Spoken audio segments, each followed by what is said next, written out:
जो 15th chapter है उसकी शुरुआत यहाँ से होती है कि परशुराम भगवान दत्तात्रेय से अब प्रश्न पूछ रहे हैं कि भगवान गुरुदेव, आपने इसका ये जो जिक्र किया कि स्वप्न और ये जो दुनिया दिख रही है ये सब कुछ कल्पना मात्र ही है।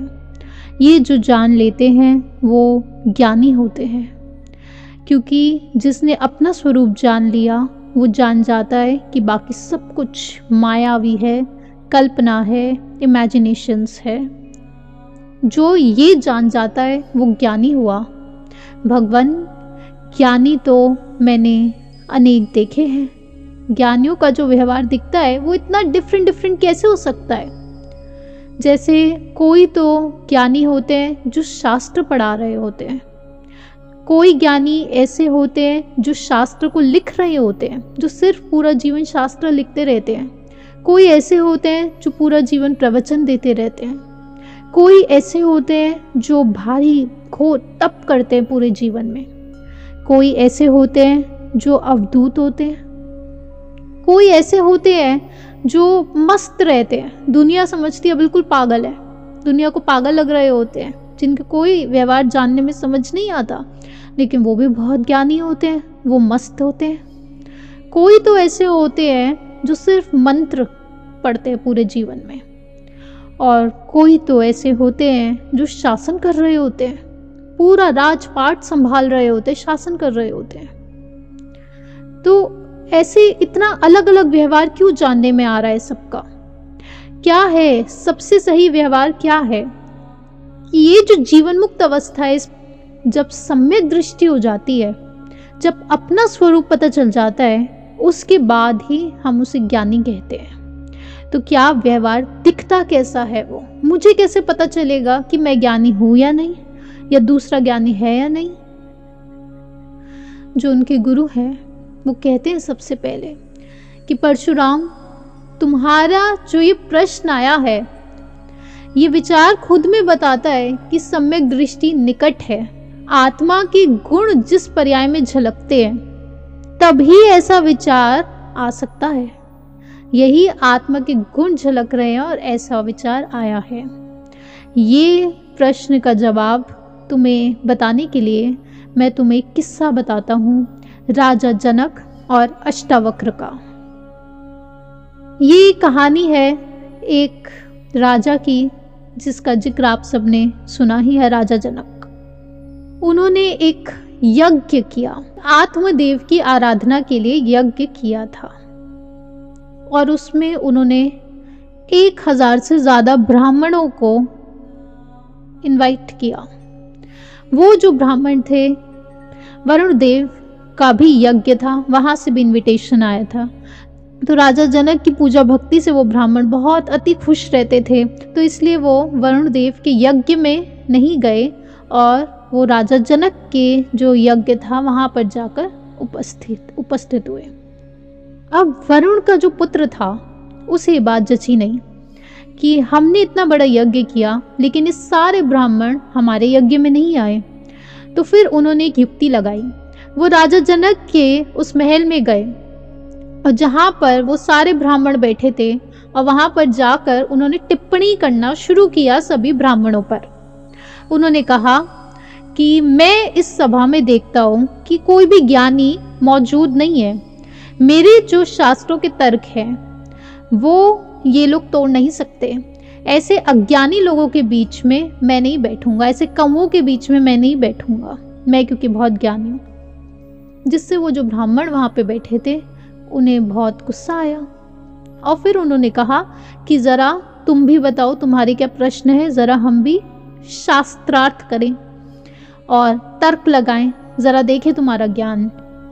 तो अब वरुण का जो पुत्र था, उन्होंने ऐसे ऐसे तर्क उन ब्राह्मणों से किए और साथ में एक बात कही कि अगर मेरे तर्क में कोई नहीं जीत पाया तो मैं तुम्हें समुद्र में डुबो दूंगा, और अगर तुम जीत गए तो तुम मुझे समुद्र में डुबो देना। वो तो वैसे ही इंसान नहीं थे, वो तो वैसे ही देव थे।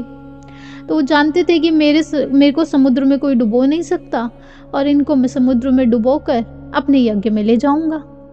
तो सभी ब्राह्मणों ने कहा ठीक है। जैसे आज कोई आपका बिजनेस गिरा दे तो भी ऐसा नहीं है कि आप बहुत विचलित हो जाएंगे, आपके मन में तब भी एक भाव रहेगा कि कोई बात नहीं, बिजनेस गिर गया, हमारे सारे कस्टमर्स, सारी पार्टीज भी कोई इंसान ले गया, मैं फिर से बिजनेस शुरू कर लूँगा। जैसे आप जॉब को लेकर उतने भी विचलित नहीं हो जाते क्योंकि आप जानते हैं फिर से हो सकता है, वैसे ही कुछ समय पहले ही सब लोग इस बात को लेकर, या फिर कहे जो थोड़ा भी शास्त्रों को भी जानते थे, वो इस बात को लेकर एकदम निश्चिंत होते थे कि चाहे समुद्र में डुबो दें, चाहे जान चली जाए, जिससे आप बोलते मृत्यु हो जाए, उसकी कोई कीमत नहीं है क्योंकि दोबारा जन्म होना ही है। तो जान की उतनी कीमत नहीं हुआ करती थी। ऐसा नहीं है मर गए हाय मर गए हाय मर गए, ऐसा पहले भाव नहीं हुआ करता था। जैसे अभी आपको जॉब को लेके, फैक्ट्री को लेके कोई भाव नहीं रहता इतना कि जान चली भी जाए तो फिर से जन्म हो जाएगा, क्योंकि हमारे संस्कार तो हमारे साथ ही रहने हैं, जो इस जन्म के कर्म है वो साथ जाने ही जाने हैं। तो इसलिए उतनी कीमत नहीं थी। तो सब ब्राह्मण अग्री हो जाते हैं कि डुबो देना समुद्र में। ऐसे तर्क हुआ करते थे, ऐसे शास्त्रार्थ हुआ करते थे, इतनी निष्ठा से कोई बिलीफ सिस्टम को फॉलो किया जाता था। उन्होंने ऐसे तर्क उनके सामने पेश करे कि एक एक करके वो 1000 ब्राह्मण जो थे उनको वो पानी में डुबोते चले गए, समुद्र में डुबोते चले गए। आप लगा लीजिए कि एक दिन में 3 से 4 ब्राह्मण को अगर वो समुद्र में डुबो रहे थे तो कितने ही दिन तक उनका वो शास्त्रार्थ चला होगा, कितने दिनों दिन चला होगा। पहले ऐसे ही हुआ करती थी वार्ता, अलग अलग लोगों को, अलग अलग मत जो होते थे उन सब बुलाया जाता था राजा के द्वारा। फिर जिसका सबसे बेस्ट तर्क बैठेगा उसको फिर राजा सुनते थे, फॉलो करते थे, फिर पूरे राज्य में वही धर्म फैल जाता था। ऐसे भी बहुत सारे राज्य हुए जहाँ पे राजा इस प्रकार से डिसाइड करते थे अपने कि कौन सा धर्म मैं अपनाऊंगा, कौन से मत को मैं मानूंगा, क्योंकि अब उसके हिसाब से ही सारी राजनीति होगी। वरुण देव जो उनका पुत्र आया है वो ब्राह्मणों को डिफीट कर रहा है अपने लॉजिक्स में, और 1000 ब्राह्मण उनको समुद्र में डुबो दिया गया है। अपने तर्कों से वो ले गए। अब समुद्र में जो डुबोया वहां से वरुण के दूत आकर उन ब्राह्मणों को पानी में से निकालते हैं और उन्हें वरुण के यज्ञ पर छोड़ देते हैं, और फिर वो ब्राह्मण मजे से वहां पर रहने लग जाते हैं। वो तो खुश थे, वरुण की पूजा से भी खुश थे। वो वरुण का पुत्र क्यों आया था कि हमने जो यज्ञ रखा है ये सारे ब्राह्मण वहां पर पहुंच जाएं। तो वो खेल खेल रहा था एक प्रकार से। और इसी 1000 ब्राह्मणों में एक ऐसे ब्राह्मण थे जो डुबोए गए, जिनका नाम था मुनि कहोल, और उनके बेटे का नाम है अष्टावक्र। वो अष्टावक्र के पिता थे। अष्टावक्र वही जो अष्टावक्र गीता आपने नाम सुना है। अष्टावक्र को जब ये पता चला कि उनके पिताजी जो कि ब्राह्मण है उनको डुबो दिया गया है और उनके समेत 1000 ब्राह्मण उन सबको डुबो दिया गया है, तो अष्टावक्र राजा जनक के महल में पहुंचते हैं और वहां पर अब वो शुरू करते हैं क्या, शास्त्रार्थ। वो कहते हैं कि वरुण के पुत्र, तुमने जितने तर्क अभी लगाए इन 1000 ब्राह्मणों के सामने, अब तुम्हें मेरे तर्कों को हराना होगा, क्योंकि मैं सभी शास्त्रों को बहुत बहुत बार पढ़ चुका हूँ, सब कुछ जानने वाला हूँ। कोई भी तर्क नहीं है, ऐसा कोई भी शास्त्र नहीं है जो मैंने पढ़ा नहीं, कोई तर्क नहीं है जो टूटे नहीं। तो उन्होंने वरुण के पुत्र को ये चैलेंज दिया, और इस ग्रंथ में स्पष्ट लिखा है कि जहाँ 1000 ब्राह्मण तो डूब गए, लेकिन वरुण के पुत्र जब अष्टावक्र के सामने आए तो अष्टावक्र ने वरुण के पुत्र को हरा दिया, क्योंकि वो शास्त्रों के महाज्ञाता थे। तो वरुण के पुत्र वहाँ पर पराजित होते हैं, और जैसे कि बात कही गई थी वो 1000 ब्राह्मण जो है वो वापसी आते हैं कि अब अष्टावक्र जो है उनमें मान आ जाता है, और वो ढींगे हाँकने लगते हैं अपनी। वो कहने लगते हैं, देखा मैंने तुम सबकी जान बचाई, अरे देखो मैं सब कुछ जानने वाला हूँ। अब देखिए, कहीं तो ग्रंथों में लिखा होता है अष्टावक्र गीता में अष्टावक्र राजा जनक को सिखाते हैं। इस ग्रंथ में राजा जनक अष्टावक्र को सिखाते हैं। वो अभी नेक्स्ट चैप्टर से आएगा। तो अष्टावक्र जो है वो वहाँ पर मान में चूर चूर हो रहे हैं और अब उसी समय पर एक योगिनी, एक फीमेल साध्वी अपनी योग शक्ति से उस महल में प्रकट होती है अचानक से, और भरी सभा में सारे ब्राह्मण वापस आ चुके हैं, राजा जनक भी वही है, अष्टावक्र वहाँ पर अपनी ढींगे हाँक रहे हैं और वहीं पर वो जो साध्वी है वो मौजूद हो जाती है।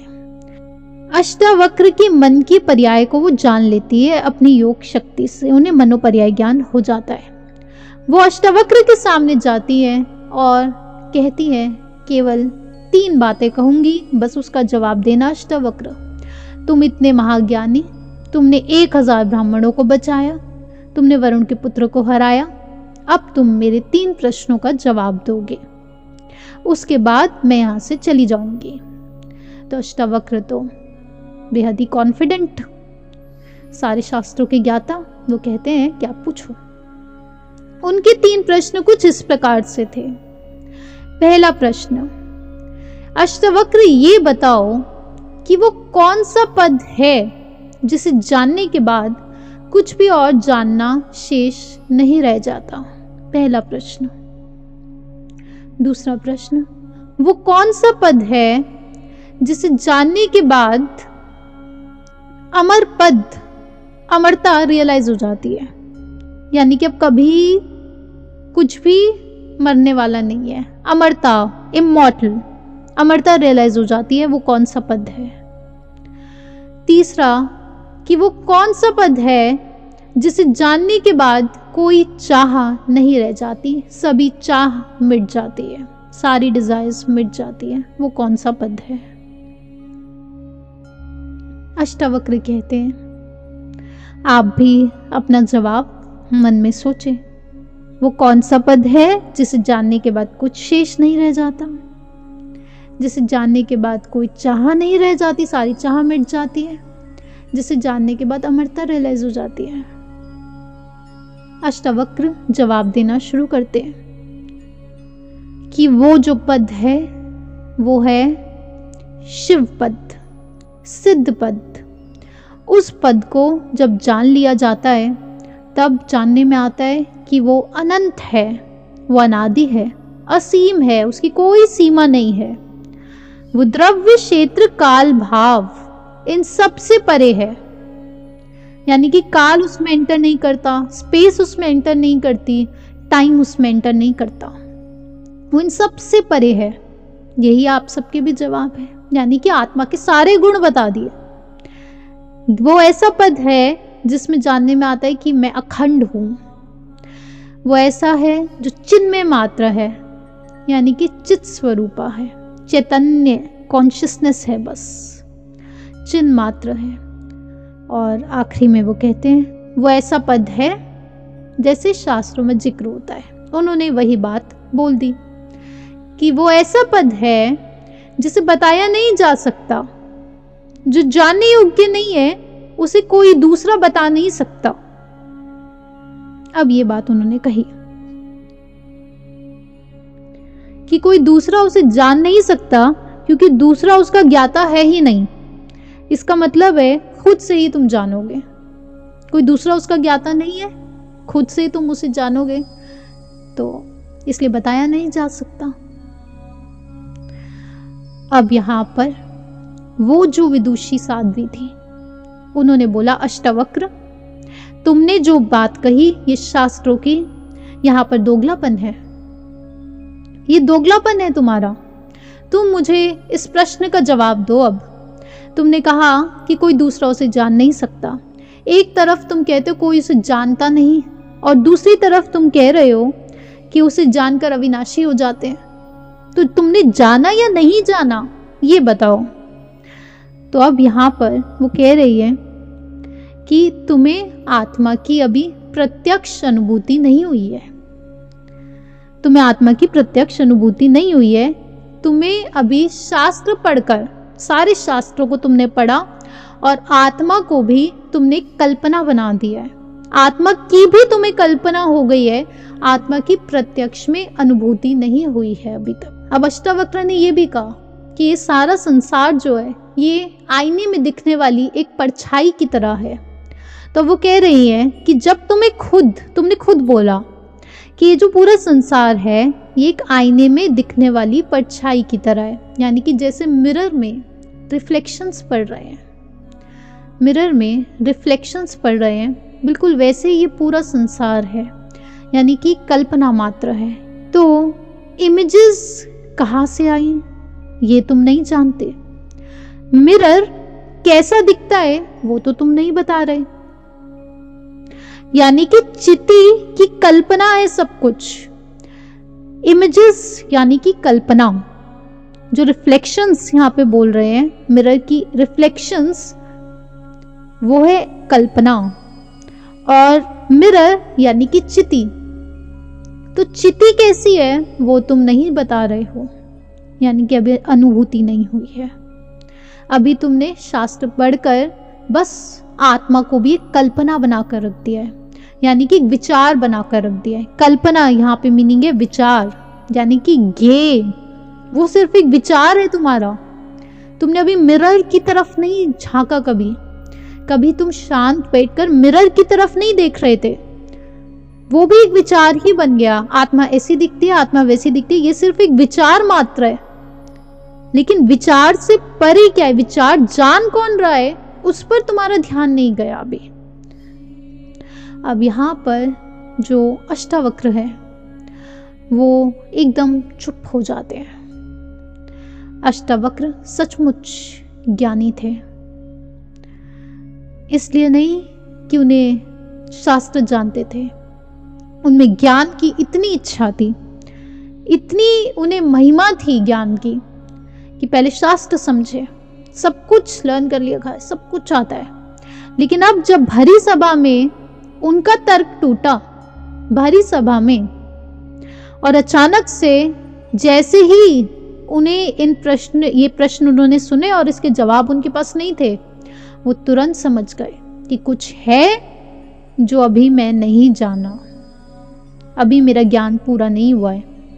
मान था ही नहीं, अहंकार नहीं था। वो अहंकार ही सबसे बड़ा दुश्मन होता है ज्ञान में। तो अब वो मान उनका था ही नहीं, ऐसे समझे कि वो तुरंत वहीं पर झुक गए उस साध्वी के सामने। उन्होंने कहा कि मैं समझ रहा हूँ, इन प्रश्नों के जवाब मेरे पास नहीं है। बहुत सोचा उन्होंने पहले, लेकिन इन प्रश्नों के जवाब उनके पास नहीं थे। किन प्रश्नों के जवाब? कि वो आईने में दिखने वाली परछाई तो कह रहे हो, लेकिन आईने का क्या स्वरूप है, चिति का क्या स्वरूप है? वो जो साध्वी होती है वो बहुत खुश हो जाती है कि ये कैसा इंसान है, इसमें सचमुच मान नहीं है, यानी कि ज्ञान की बहुत इच्छा, यानी कि ऑलरेडी ज्ञानी है। और वो अब बताना शुरू करती है। इसका जो मर्म है वो हम सब बिल्कुल ध्यानपूर्वक समझेंगे कि कैसे चिति का वो स्वरूप हम जाने। वो बताती है, पहली चीज, बिना गुरु की सेवा के और बिना ईश्वर की कृपा के ये मर्म को कोई आज तक जान नहीं सका। गुरु की सेवा बहुत ज़रूरी है, क्योंकि उनकी ही कृपा दृष्टि पड़ेगी, सिर्फ तभी तुम इसका मर्म जान पाओगे। अब इसका प्रोसेस क्या है? सबसे पहले शांत चित्त होकर तुम्हें इस एक भाव में डूबना है। क्या है वो भाव? क्या है वो? आज हम सब का प्रयास रहे कि हम भी इस एक भाव में डूबे आज, शांत होकर, कि मैं जान कहाँ से रहा हूं। या आप विचारों को देख रहे हैं आंखें बंद करके, कोई भाव को देख रहे हैं, उसे मैं देख कहाँ से रहा हूं, ये प्रश्न है। सपना जो होता है, सपने को मैं जान कहाँ से रहा हूं? सपने में जो घर बनता है वो घर किस मटेरियल का होता है? वो घर कहाँ है? सपने में कोई घर दिखा, कोई बस दिखी, कोई गाड़ी दिखी, वो बस किस मटेरियल की बनी हुई है? वो सपने का घर सपने में ही है। और सपना कहां पर है? वो आपके मन में ही है। आप मन से सपना देख रहे हैं, यानी कि मन क्या है? चिति का उपकरण, यानी कि आपके ही ध्यान करने की टेक्निक, एक साधन है मन। तो सपने का घर किस मटेरियल से बना हुआ है? मन के मटेरियल से। अभी इतना समझे, सपने में जो घर देखा वो मन के मटेरियल से बना हुआ है। बिल्कुल वैसे ही इस दुनिया में अब जो देख रहे हैं, ये कहाँ है? ये दीवारें, ये कर्टेन्स, ये मोबाइल फोन, ये माइक, ये सब कहाँ है? ये किताब, ये वहीं पर है जहां पर इसे जान रहे हैं हम। कहां पर जान रहे हैं? मन में जान रहे हैं। तो ये भी मन में ही है। जहां सपने का घर है वहीं पर राइट नाउ आपका घर भी है जो आप देख रहे हैं। वो वहीं पर है जहां पर उसे जाना, मन में। और ये जो इंसान और मन ये घर देखते हैं, ये कहां पर देखते हैं? वहीं पर जहां पर उसे जान रहे हैं, यानी मन में। और मन क्या है? चिति का ही उपकरण है, यानी कि आपका ध्यान ही है वो। आपने ध्यान में सब कुछ जाना, ध्यान से जाना, ध्यान में जाना। तो ध्यान में ही सब कुछ है। ये सारी जो इमेजेस बन रही है, इसलिए इन्हें कहा मिरर में रिफ्लेक्शंस पड़ रही हैं। ये सब कुछ उसी मटेरियल से बना है। किससे? ध्यान के मटेरियल से। ध्यान में ही जाना जा रहा है सब कुछ। वो कह रही है कि पहला इस भाव में डूबना है। जान कहां से रहे हो और कहां जान रहे हो। सोर्स जानना है कि जान कहां से रहे हो, सोर्स क्या है, और लोकेशन का है कहां जान रहे हो। वो सोर्स जानना है और लोकेशन जाननी है।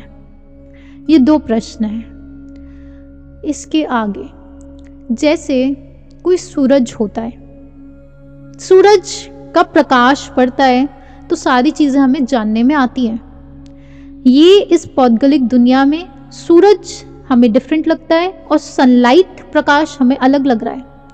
लेकिन आत्मा को जब हम बात करते हैं, जब अपनी अनुभूति होगी, तब प्रकाश और सोर्स दोनों सेम है। प्रकाश, सन और सनलाइट डिफरेंट नहीं है। तर्क एक स्थिति तक है, लेकिन फाइनली तो शांत बैठकर अनुभूति होती है। अब अनुभूति होती है, कैसा पता चलता है? ये कंप्लीटली जानने में आ जाता है कि जो भी हम जान रहे हैं अभी राइट नाउ, वो सब कुछ सोर्स जिससे जाना जा रहा है, वो सोर्स जो है लाइट, सनलाइट जो पड़ रही है। अब सन के ऊपर और कोई नहीं है जो उस पर प्रकाश डालेगा। अगर हम माने और कोई है जो सन को सनलाइट दे रहा है, सन को बैटरी दे रहा है, सन की एक और बैटरी है अलग, तो फिर क्या होगा? इस बात को असंगत कहते हैं शास्त्रों में। तो फिर उसके ऊपर भी कोई है, फिर उसके ऊपर भी कोई है, यह असंगत बात है। तो फाइनल जो सोर्स है, यानी कि जिस चीज से आप जान रहे हैं, जिस प्रकाश से आप सब चीजों को जान रहे हैं, वो आप है।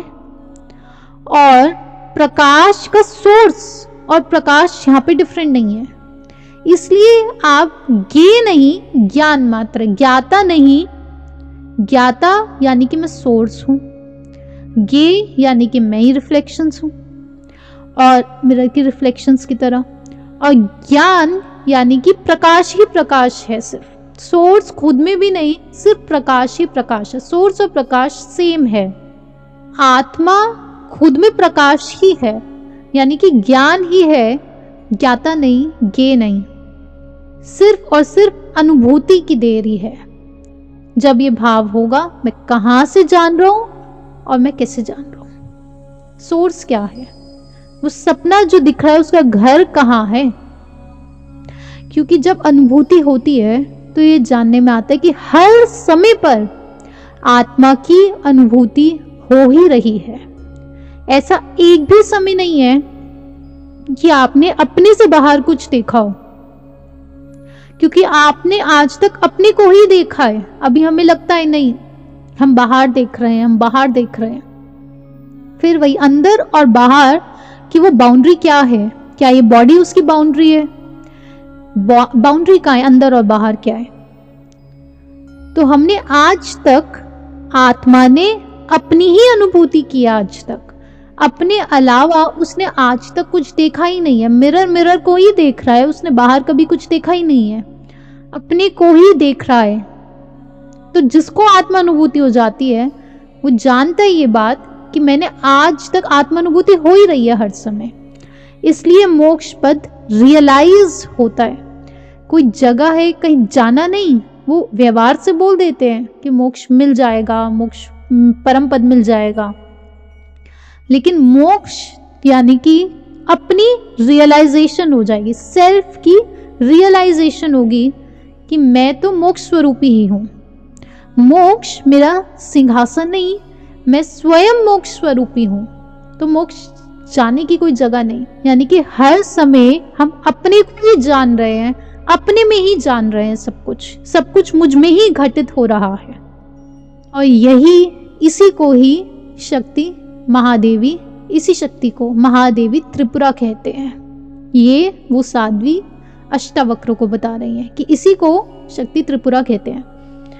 जब तक तुम स्थिर नहीं हो जाओगे, कामना से रहित नहीं हो जाओगे, और जब तक समता भाव नहीं आएगा, यानी कि सब कुछ सम नहीं जानेंगे।